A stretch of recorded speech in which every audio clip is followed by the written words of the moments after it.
There coming out of Florida. Thank you so much for joining us here on AccuWeather Weekend. I'm Bree. And I'm also Constanzer. The destruction that has been left behind has been widespread across the state of Florida. We have seen, though, lots of customers gain their power back. However, there's still challenges with water around in some areas through the interior parts of Florida. Yeah, it's been a nasty situation there. Of course, we're going to continue to monitor that. But we do want to start you off with a quick look at satellite and radar, just to kind of get a feel of what's happening here across the entire country. Thankfully, in the southeast, it's dry right now. I know, Melissa, you do have some more updates on some moisture coming out of the south. Most of the action, though, that we see on the board is going to be across the northern tier.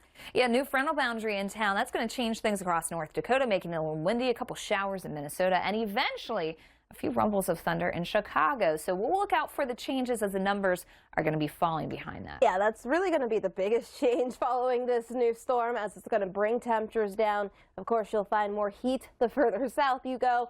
Still pretty hot across the Big Bend of Florida. People across the state are once again picking up the pieces after major Hurricane Milton. As the scale of the damage continues to come to light, CNN is reporting at least 17 dead here across multiple counties. Devastating storm surge, hundreds of water rescues, dozens of reported tornadoes, and triple-digit wind gusts have left Floridians reeling. Millions are still without power, and Florida faces major river flooding following Hurricane Milton's heavy rainfall. Plus, there are new areas that we're monitoring for tropical development for the middle and later parts of October. Further north, though, the cool air has arrived for the season, and it's bringing a chill for some as we go beyond the weekend. We'll tell you all about that later, but first we want to turn our attention to Milton's lasting impacts. What's going on in the Northeast, because there's a cool down.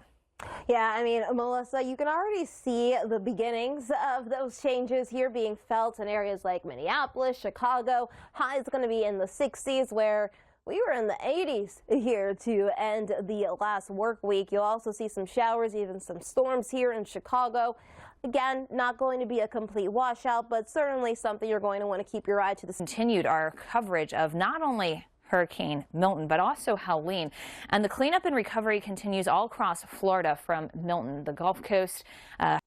When we look at the nation and where we can often get hurricanes, the Gulf Coast, no stranger to them, obviously, even in through Texas. Thankfully, this year, we've only had at least one or two storms here that have worked their way into Louisiana and Texas, so it's not been so bad. But as you work your way off towards the north, we have had the heat persisting.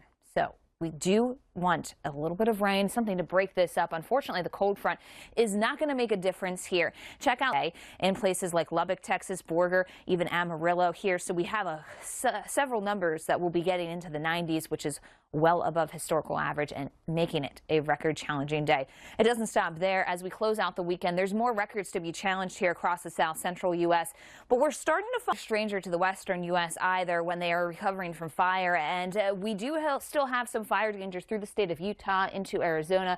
Keep in mind, it's been a bit blustery out there, and there's a lot of warmth moving through the western U.S., especially the southwest.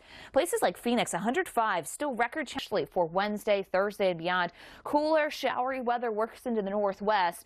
It'll mean a windy time for some, but it'll also make those numbers fall quite a bit. Check out Boise here, going from the mid-80s on Tuesday back through the mid-60s and eventually into the mid-30s for. Well, thank you so much for sticking with us here on AccuWeather Weekend. A lot of the story has surrounded the tropics and, of course, Hurricane Milton. Storm chase. Well, Mike, yes, I was talking to Mike during the storm and even after the storm of what he was really experiencing. A very harrowing experience there across a lot of Florida as Milton just barreled through.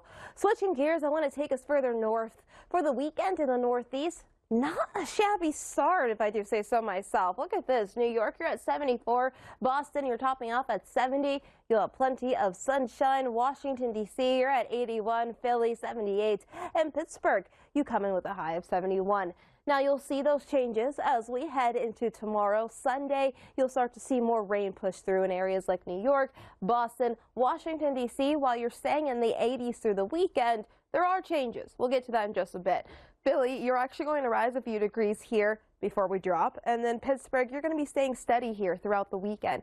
Washington, D.C., where we're in the 80s throughout the weekend, we're back down to the low 60s here by Tuesday. So a big temperature swing here as this front is going to be passing through.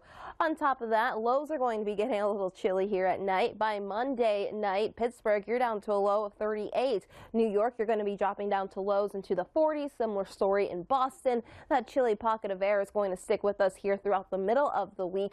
This is going to be Monday through Wednesday. Overall, temperatures running about 6 to 12 degrees below the historical averages, so a little bit of a shock to the system, but not a shock when it comes to the forecast. Of course, we want to always keep you updated with your exclusive AccuWeather forecast. The coolest air mass of the season for many here from the Great Lakes to the eastern seaboard. And on top of that, we're 9 for the high by Tuesday, 51 by Wednesday. You'll start to see that rebound just slightly as we head into Thursday. Lows, though, going to be in the 30s here for a few days. Now, it's always an important tips, especially as so many areas are experiencing flooding and will over the next few days in the southeast. Now, it has been a slow transition to fall over much of the country. We've had those tropical impacts across the southeast through parts of the mid-Atlantic, the Ohio, Tennessee valleys. It's been warm in the northeast. We've had those wildfires there across parts of the west. Though it's been cooler and it's been a faster transition to fall in the Pacific Northwest. Though the countdown is on. Of course, fall means plenty of holidays to look forward to. Halloween is just 19 days away. Of course, that's October 31st. Daylight saving time ends here in 20 days on November 2nd. And Thanksgiving, I know a lot of people are